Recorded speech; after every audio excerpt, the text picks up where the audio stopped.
If you're an EMDR clinician, you already know that your basic training is just the beginning, right? I mean, that's often where the real work and the real challenge kicks off.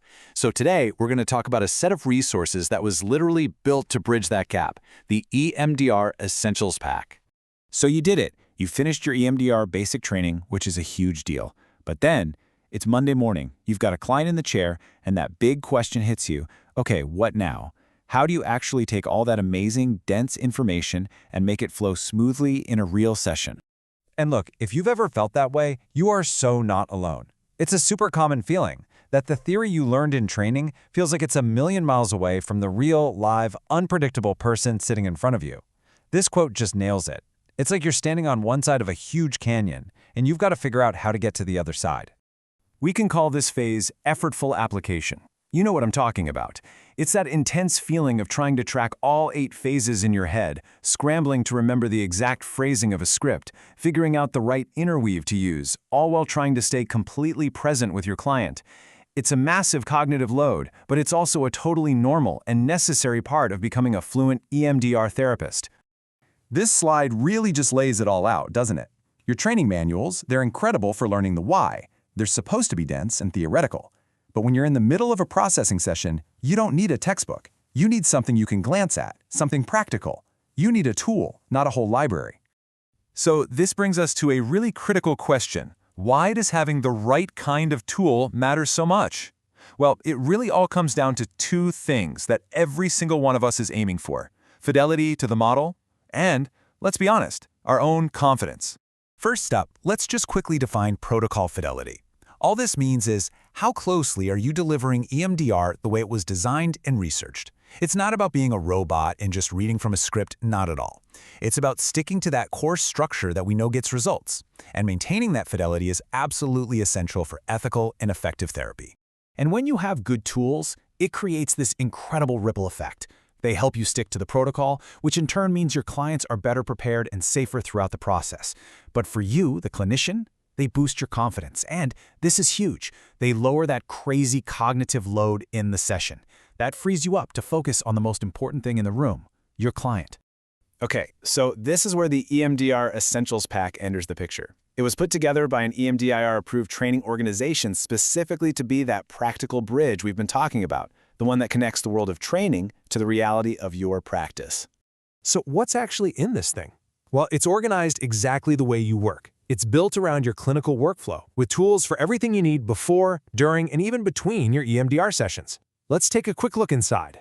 You know that so much of the work happens before you even start processing. The pack has you covered here. There's a client readiness checklist, a simple script for explaining what EMDR is to your clients, and even a form for case presentations so you can get your thoughts organized before consultation. It's all about setting everyone up for success from the very beginning. And of course, a huge piece of that prep work is phase 2, resourcing. This is one of those areas where having clear, consistent language is a game changer.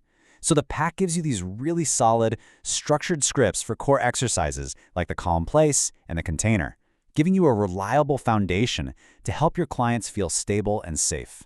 Now for the heart of it all, the actual processing work. Here you'll find clear scripts for phases 3 through 7, a separate script for contained EMD work, and tools for future-oriented stuff like the future template. But maybe even more valuable are the references, like a full list of cognitions and my personal favorite, examples of interweaves to use when you feel like processing has hit a wall.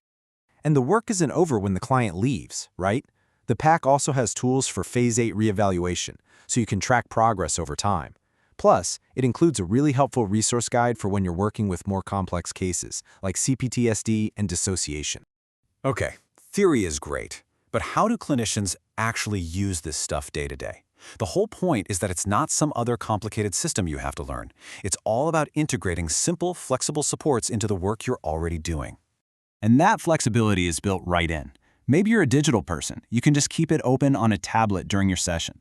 If you prefer paper, you can print out the key scripts and pop them in a binder. You can use the resourcing scripts right there with your clients, and that case presentation form, it makes prepping for consultation so much more efficient. Now, we need to be really clear about something. This pack is not a shortcut. It is not a replacement for your EMDR basic training or for ongoing consultation. Think of it as a powerful complement, a tool that helps you apply everything you've learned with more confidence and, you guessed it, more fidelity. And here's another feature that's just fantastic: accessibility. Every single resource in this pack is available in both English and in Spanish. And having clinically accurate materials in a client's native language, that's not just a nice little bonus. It's a matter of safety, engagement, and clinical equity. It's a big deal. Ultimately, this pack is meant to be a long-term companion in your clinical journey. The very same tools that will get you through those first few nerve-wracking EMDR sessions are the ones you'll come back to years down the road to sharpen your skills. It's a foundation that really grows right along with you and your practice. So we end up right back where we started, staring at that gap between training and practice. Having the right tools can make all the difference. It can turn what feels like a scary leap into a confident, supported step forward.